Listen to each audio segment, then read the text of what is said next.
come on. Se on siinä. Viimeiset minuutit lähenee ja toive laskijoiden puolelta oli, että yleisö voisi hieman lämmetä lisää. Eli ääntä nyt ja käpälää toiseen, niin saadaan fiilis katsoa ja sitä kautta kovempia temppuja. Oi.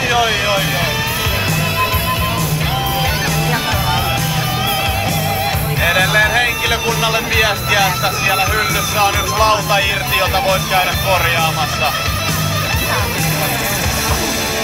Come on!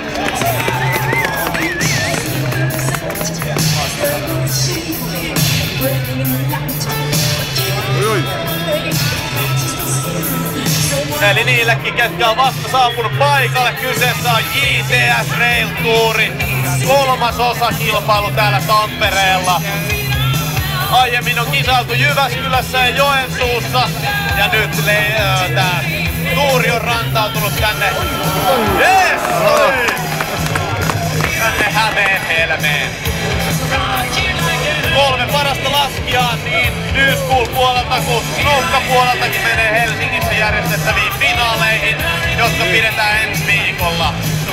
Dekkien takaa, siis tuolta musiikkipuolelta löytyy Klaugen omat pojat. Eli aitoa tamperilaista meininkiä.